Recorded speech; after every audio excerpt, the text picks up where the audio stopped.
मैं थोड़ा वेट कर रही हूँ कि सब एंटर हो जाए.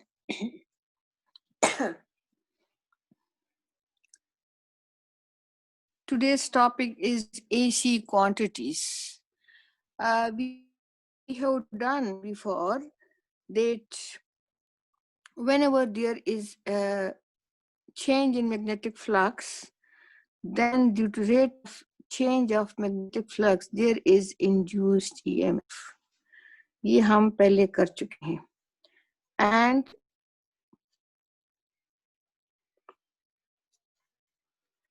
also we know that flux is equal to B dot A. ये भी आप लोगों को अच्छी तरह से मालूम है कि हम flux को B dot A लिखते हैं. And if I substitute this value in this equation in the Faraday's law of electromagnetic induction, then minus N delta B dot A divided by delta T, this will give me minus N. क्योंकि मेरे N constant है, B dot A भी constant है, और ये चूंकि dot product है दो vectors का, therefore I can say that this delta B theta divided by delta T, ये हम पहले कर चुके हैं. And now I say that minus N, अब हम इसको apply करना, I'm deriving it again, that minus N, ये मेरे पास B और A constant आ जाएगा, and then delta cos of theta divided by delta T, where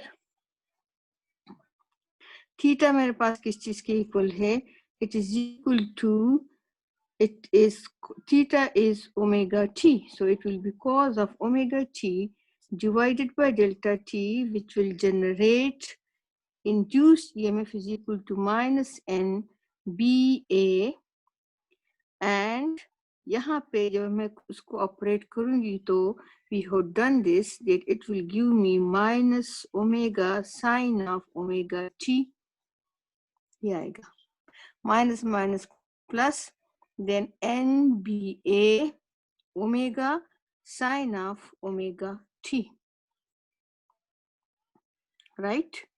Now this NBA omega, this is known as maximum induced EMF.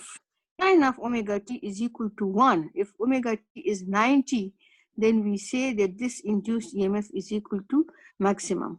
Or I can say that, in other words, I write, if it is 1, then this EMF E is equal to NBA, which is maximum. Or agar ye equal nahi, it is N induced EMF, and induced EMF can be written as E maximum sine of omega T. अगर ये 1 है तो बस ये तो फिर इसके equal आ जाएगा, और अगर ये 1 नहीं है, जैसे आपके पास एंगल चेंज होता जाएगा, वैल्यू चेंज हो जाएगी, तो इसके आपके पास EMF की वैल्यू भी रिड्यूस होती जाएगी. कभी ये 0 भी हो सकती है. If sine of theta is equal to omega T, if it is equal to 0, then you will get EMF is equal to 0. If it is equal to 90, you will get maximum EMF. If it is between 0 and 1, तो आपके पास इसकी value जो है वो कम और ज्यादा होती जाएगी. We have seen that if you draw a graph for it, तो मेरे पास इस किस्म का एक ग्राफ आएगा. If this omega इस साइड omega T है, तो इस पॉइंट पर आपके पास, if coil के साथ हमने इसको रिलेट किया था कि if you place a coil in a magnetic field, then you will get induced EMF, and EMF is the form of sine waves, जिसको हम sine waves कहते हैं. कि मेरे पास इस किस्म की एक ऑल्टरनेटिंग करंट जनरेट होगा, मेरे पास जो EMF जनरेट होगा उसमें पॉजिटिव और नेगेटिव हाफ होगा. Now we are going to study in detail. इसको मेंशन करना जरूरी था, बिकॉज इसको जब तक हम मेंशन करेंगे उस वक्त तक हमें आगे समझ नहीं आएगा कि हम क्या करने जा रहे हैं. ठीक है. सो एसी सर्किट्स में हमारे पास जो करंट फ्लो करता है वो बिल्कुल इसी तरह होगा जिससे मेरे पास ये इंड्यूस्ड EMF के लिए हमने फार्मूला डेवलप किया है. और in same way I can say that V is equal to V maximum sine of omega t. I can say I is equal to I maximum sine of omega t. ये आपके पास आएगा.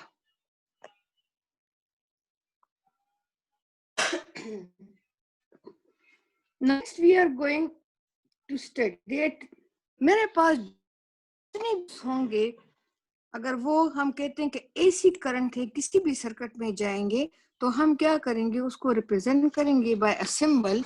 ये important है कि आपको पता होना चाहिए कि मेरे पास कौन सा करंट कर रहे, मेरे पास अल्टरनेटिंग करंट फ्लो कर रहे कि मेरे पास डायरेक्ट करंट फ्लो कर रहे. हमारे पास करंट दो किस्म के होंगे. एक डायरेक्ट करंट है जिसमें आपके पास चार्जेस बिल्कुल सीधा फ्लो करती हैं एक ही डायरेक्शन में. दूसरे हमारे पास एसी करंट है, अल्टरनेटिंग करंट, जिसमें हमारे पास करंट डायरेक्शन चेंज करेगा. क्यों चेंज करेगा? ये हमने एसी जनरेटर अंदर रोटेट होता है, जिसकी वजह से मेरे पास जो करंट है या वोल्टेज जो इंड्यूस हो रहा है उसकी डायरेक्शन भी आपके पास चेंज होती जाती है.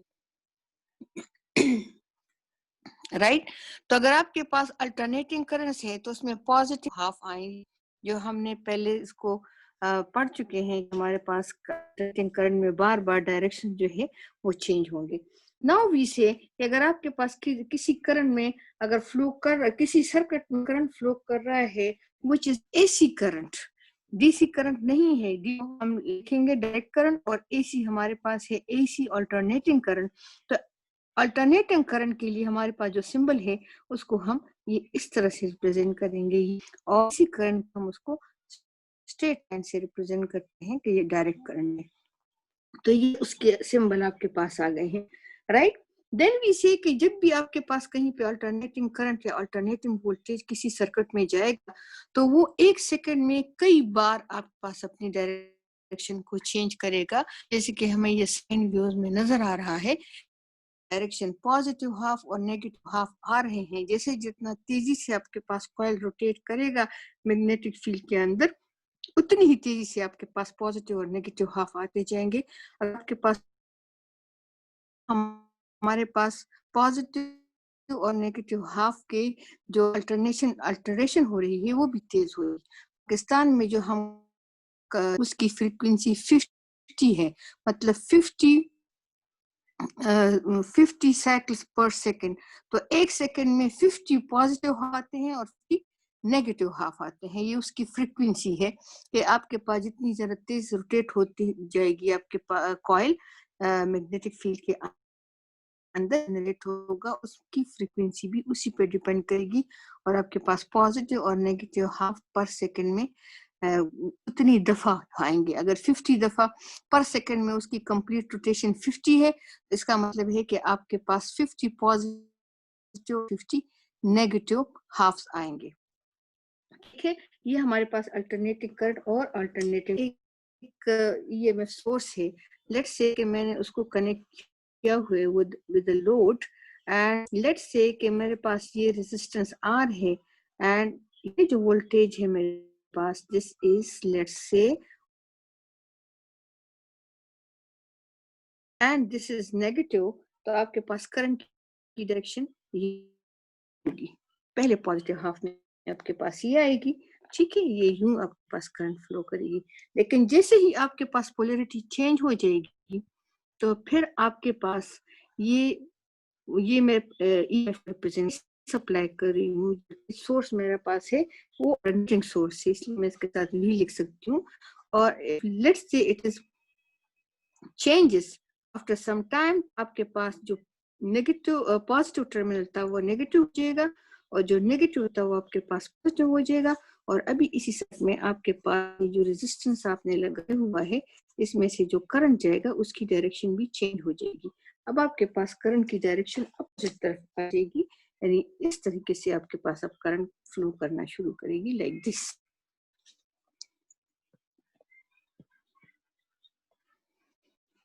ठीक, आपके पास now the polarity of the voltage source reverse, so the current now flows in opposite direction. ये आपको बता रहे हैं and this is called alternating current because the current flows in an alternate direction in the circuit. आपको नजर आ रहा है that both are flowing in opposite direction जा रहा है.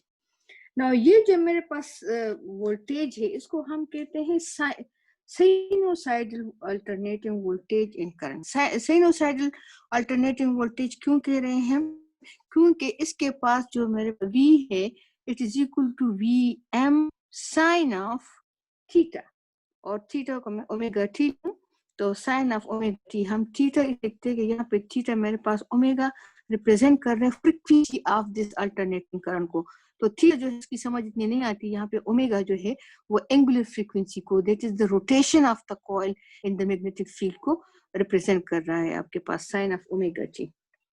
Right now we here is the instantaneous voltage and we say it Vm is maximum. ये जो Vm है ये मेरे पास maximum होगा अगर मेरे पास ओमेगा टी 1 है, ये हम पीछे कर चुके हैं.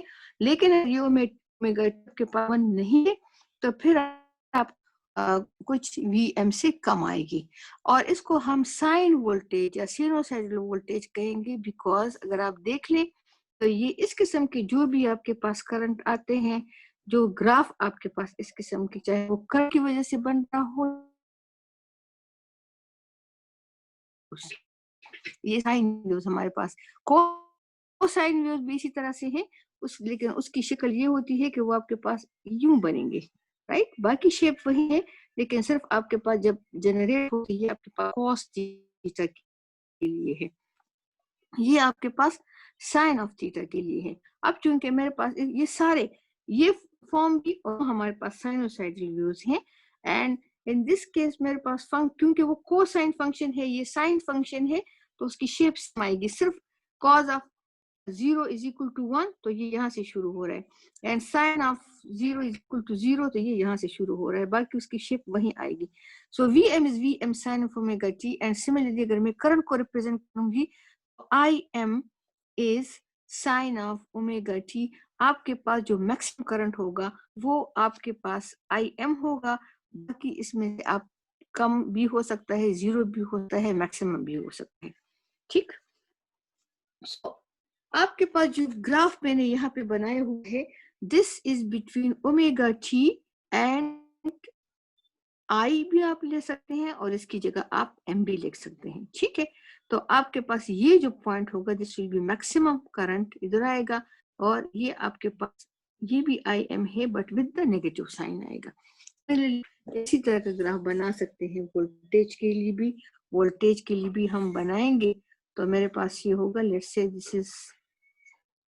This is your Vm and ये भी आपके पास Vm होगा but with the negative sign,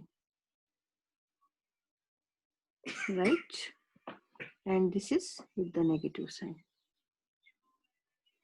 Now there are certain terminologies which are used, और उस टर्मिनोलॉजी हमारे पास हम कहते हैं कि ये पैरामीटर्स हैं.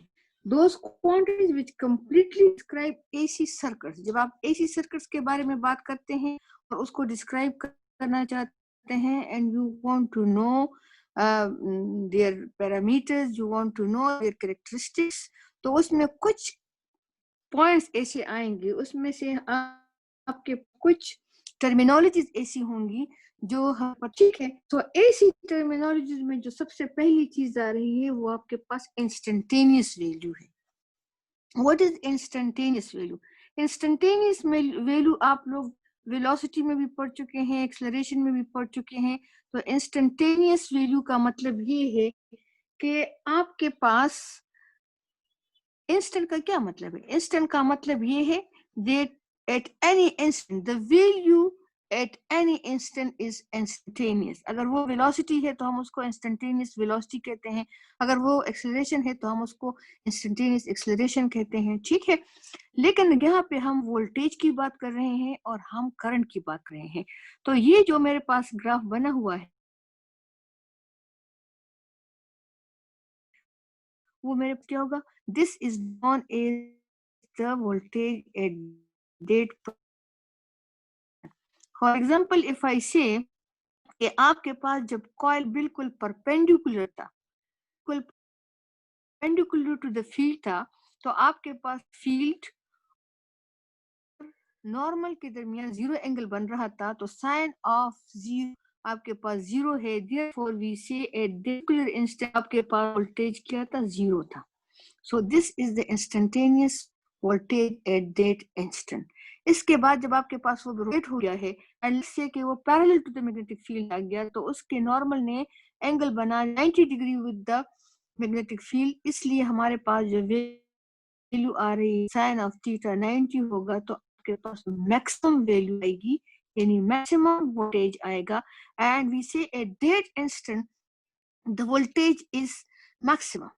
इसी तरह से पास करंट की भी बात हो रही है, एक पर्टिकुलर इंस्टेंट पे आपके पास यह मैक्सिमम हो सकता है या जीरो हो सकता है, या इनके दरमियान यहाँ पे कोई, ये मैक्सिमम है, ये जीरो है, यहाँ पे ये जीरो है, फिर ये आपके पास नेगेटिव मैक्सिमम है, फिर जीरो है, और इनके दरमियान किसी पॉइंट पर भी जो वेलोसिटी होगी, जो वोल्टेज होगी, या जो आपके पास करंट होगा, उसको हम instantaneous voltage and instantaneous current at the particular.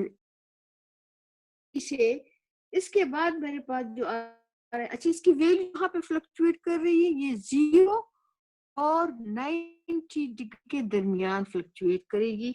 तो 0 डिग्री पर आपके पास 0 आएगी और 90 डिग्री पर इसकी वैल्यू मैक्सिमम हो.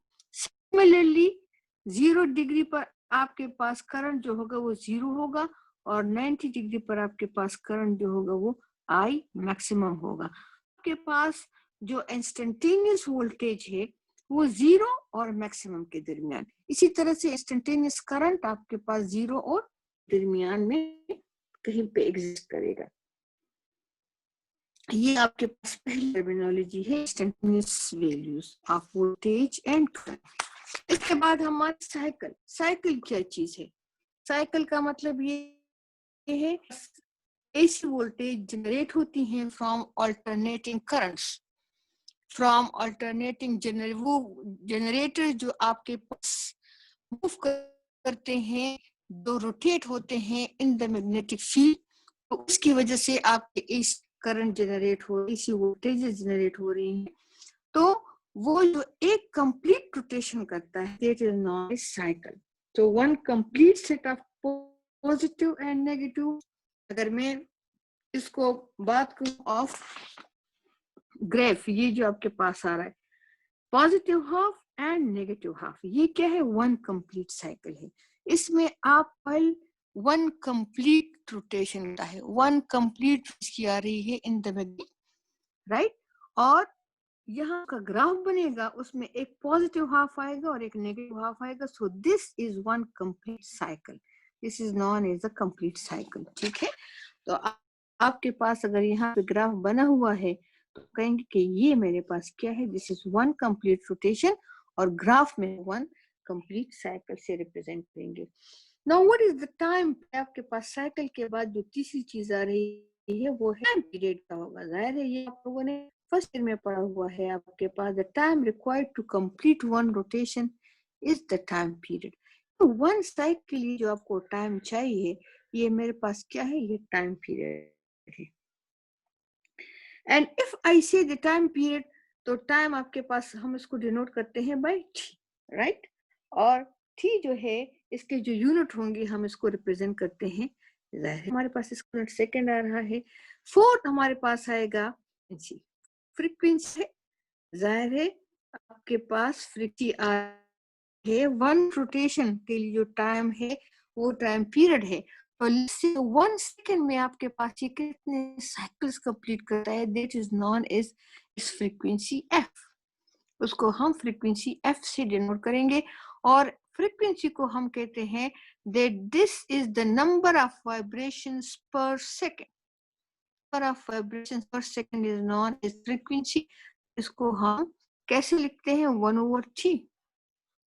T is the number of vibrations per second. एक सेकंड में जितने ये साइकिल मूव करेगा और जैसे जो वोल्टेज है उसमें जो हमारा करंट आ रहा है उसमें 50 साइकिल्स पर सेकंड है, 50 बाई साइकिल्स जा रहे हैं, उसको हम कहेंगे कि हमारी फ्रीक्वेंसी 50 साइकिल्स पर सेकंड है। Also we say this is 1/सेकंड and is known as hertz. आ गए, आप लोगों को पता है, बहुत आसान है, ये आसान चीजें हैं फिलहाल। Then value of alternating voltage and ये जो हमारे पास alternating voltage है या मेरे पास जो alternating current है, इसकी वैल्यूज में अब आपके पास चेंजेस आएंगी। तो जो चेंज आ रहा है उसमें मुख्तलिफ पॉइंट पर हम कहेंगे कि इसकी एक होगी नॉन एज पीक वैल्यू। ये वैल्यू जो आपके पास है, चाहे वो V या आपके पास IM हो, this is known as its peak value. So the maximum value by an AC form is called the peak. आपके पास वेव फॉर्म है alternating current का और उसकी मैक्सिमम वैल्यू जो होगी ये पीक वैल्यू है, रिप्रेजेंटेड बाय VM और IM। ठीक है, इसको हम क्योंकि वेव फॉर्म में हमारे पास रिप्रेजेंट हो रहा है वोल्टेज और करंट को, तो वेव फॉर्म है, इसको हम कहते हैं कि ये एम्पलीट्यूड भी है। This is also known as height wave और known as the amplitude of the wave. ये हम करंट को और वोल्टेज को वेव की फॉर्म में रिप्रेजेंट कर रहे हैं। सो this is also peak value को हम ये भी कहते हैं, मेरे पास क्या है, amplitude. And this M IM peak value मेरे पास जो है दोनों में होगी, सिर्फ ये नहीं है कि मेरे पास सिर्फ ये वोल्टेज में है, बल्कि VM and IM both shows the peak value of voltage and current. Then we come to average value. Peak value के बाद जो दूसरी मेरे पास इंपॉर्टेंट चीज है वो मेरे पास एवरेज वैल्यू है। Average you should take the average of this positive and negative half. The total voltage divided by the total time will give you the average value. So the average value of a waveform is the average of all its values over a period of time. One period क्या है, ये one cycle. Cycle में पास जितनी value है voltage की या current, उसको total time पे अगर आप डिवाइड करेंगे you will get the average value. लेकिन आपको नजर आ रहा है कि अगर मैं इसकी एवरेज वैल्यू ले लूंगी तो उस टाइम क्या होगा। देखें, average value is equal total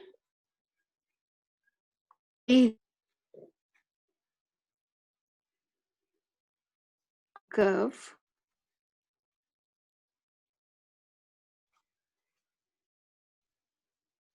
for time t।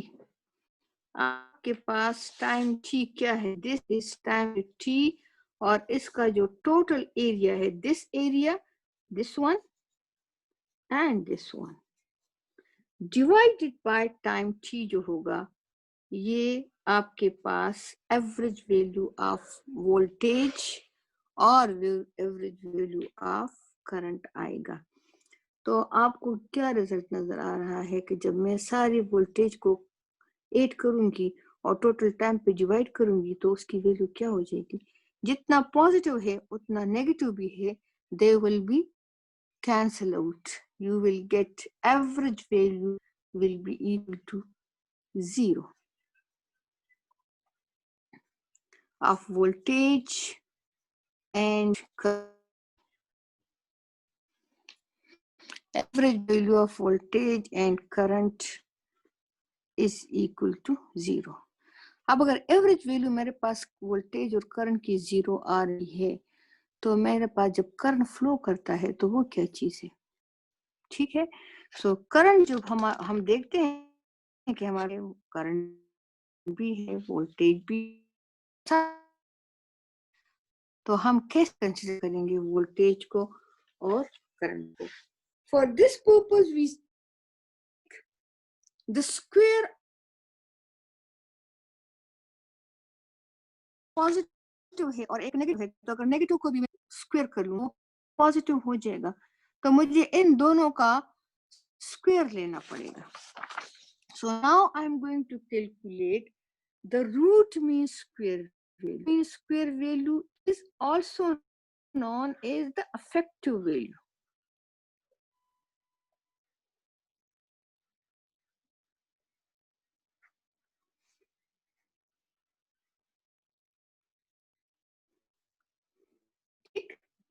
Now, to specify a sinusoidal voltage or current, we use average value because its value over one cycle is 0. We cannot use it, right? So they say हम average value को कभी भी use नहीं सकेंगे because one cycle में इसकी average 0 है. We cannot use it, right? Equivalent average value for an alternating current system that provides same power to the load as a DC equivalent circuit is called the effective value. Effective value क्या है? We have to calculate this. ये मेरे पास उतना करे जितना के DC current, DC direct current, उसमें तो अल्टरनेशन नहीं होती, उसमें पॉजिटिव और नेगेटिव हाफ सिंपली सारा जो फ्लो कर रहा है और आपके पास पार्टिसिपेशन हो रही है. इन द सेम वे आई से कि अब मुझे जो है पावर चाहिए फ्रॉम अल्टरनेटिंग करंट. तो अगर अल्टरनेटिंग करंट से मुझे पावर कैलकुलेट करना है तो मुझे कितना चाहिए, जितना उतनी ही करंट से डीसी मुझे दे रहा है वही मुझे पावर चाहिए फ्रॉम अल्टरनेटिंग करंट. कोई ना कोई ऐसा होना चाहिए कि मैं इसकी ये इफेक्टिव वैल्यू कैलकुलेट कर सकूं. This effective power is an alternating current system is equal to I square R. मेरे पास क्या है? P is equal to I square R. मुझे पावर चाहिए ना अल्टरनेटिंग करंट से, और उसमें मुझे नजर आ रहा है कि I जो है उसका मैं अगर स्क्वायर ले लूं तो मेरा काम बन जाएगा. ठीक है. Therefore, instead of taking the average value of I or voltage, we are going toward the squared value. Square के लिए आप क्या करते हैं? Power is proportional to current square the effective current. तो आप क्या करेंगे? आप इसको स्क्वायर करेंगे और फिर उसका आप रूट ले लेंगे और फिर उसके बाद उसकी आप मीन लेंगे. So this is known as the effective और रूट मीन स्क्वायर. आपने आई का स्क्वायर लिया, राइट, और फिर आपने उसका स्क्वायर लेने के बाद उसका मीन लिया और फिर उसका आपने अंडर रूट ले लिया. तो you will get the same value और फिर आपको पावर डिसिपेशन दे रहा है. सो द इफेक्टिव और root mean square value of an alternating current is this current which when flowing a resistor produce the same amount of heat is that produced by the alternating current when flowing through the same resistance for the same time. अगर आपके पास alternating current flow कर रहा है और आपके पास जो time है, जितने टाइम के लिए किसी रेजिस्टर में से अल्टरनेटिंग करंट फ्लो कर रहा है, तो उस अल्टरनेटिंग करंट में रूट मीन स्क्वायर की फॉर्म में लूंगी तो मुझे वही पावर डिसिपेशन मिलेगा जो आम हालत में किसी अल्टरनेटिंग करंट आ रहा है. लेकिन हम उसकी वैल्यू को यूज नहीं कर सकते हैं. हमने कैलकुलेशन में उसकी रूट मीन स्क्वायर को यूज करना है. So this is known as the effective value. Now this root mean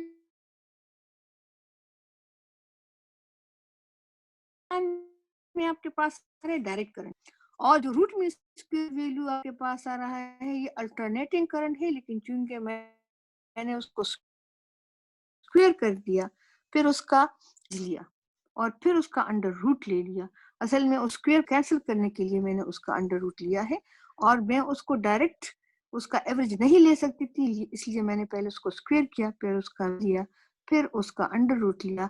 It will be the effective value which will be the same power dissipation as an alternating current gives me or as a DC current gives me. ठीक है, ये आपके पास आ जाएगा. इसका example आ रहा है that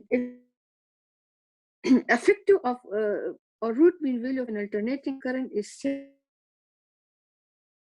the same heating effect as that produced by 7 ampere direct current. अगर आपके पास alternating current है और let's say कि वो मेरे पास 7 ampere है, तो 7 एम्पियर करंट जो मेरे पास पावर डिसिपेट कर रहा है, जो मेरे हीटिंग प्रोड्यूस करेगा, वो अगर मेरे पास डीसी जो है वो भी 7 एम्पियर का होगा, तो वो भी यही पावर डिसिपेट करेगा।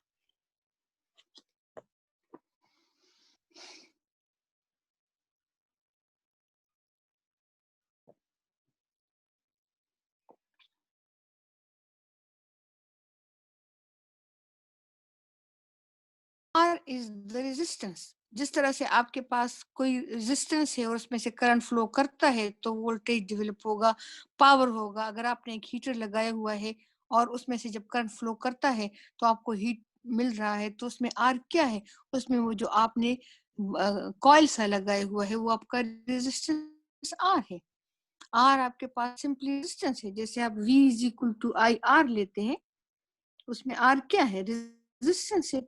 इसी तरह आपके पास करंट फ्लो कर रहा है रेजिस्टेंस में से और आपके पास पावर हो रहा है। अगर आपके पास ऑल्टरनेटिंग करंट 7 एम्पियर फ्लो में से, तो वो भी आपको उतना ही पावर डिसिपेट करके देगा जितना अगर इस करंट इस रेजिस्टेंस में से डायरेक्ट करंट फ्लो कर रहा हो, और जितना वो आपको डिसिपेट करके दे रहे हैं। लेकिन अगर आप इसकी रूट मीन स्क्वायर नहीं ले, अगर आप इसकी एवरेज वैल्यू ले, वैल्यू नहीं, तो क्या होगा? आपके पास तो जीरो होगा, आपके पास पावर डिसिपेशन आएगी ही नहीं। इसलिए हम इफेक्टिव वैल्यू बताते हैं, और इफेक्टिव वैल्यू मेरे पास क्या है? That is the root mean value the alternating voltage or the root mean square value of the alternating current. ठीक? Okay, now we say if I equal to Im sine of omega t, so p I square r, अगर मैं ये value इधर यहाँ पे substitute कर लूंगी, then I will say Im sine of omega t whole square into r. So P will be equal to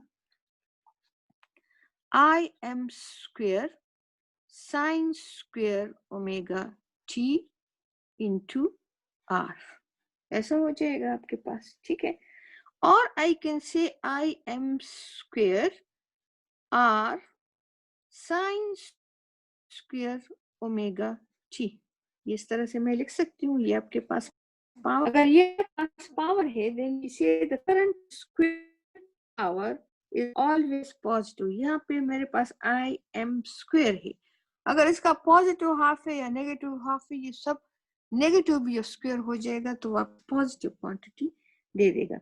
Since the value of sin square is between 0 and 1, ये जो sin square omega t है, ये पता है कि अगर ये omega T 0 होगा तो वैल्यू 0, अगर ये 90 होगा तो इसकी वैल्यू होगी 1। So sine square omega T की वैल्यू जो है वो फ्लक्चुएट है बिटवीन 0 एंड 1। तो एवरेज वैल्यू होगी वो क्या होगी? 0 + 1 divided by 2 is equal to 1/2 हो जाएगा, ठीक है? So I can say P is equal to Im square r, और इसकी एवरेज मैंने ले ली है which is 2/2। So I can say that Im square by 2r, ये आपके पास एवरेज पावर, ये क्या है? Average power. मैंने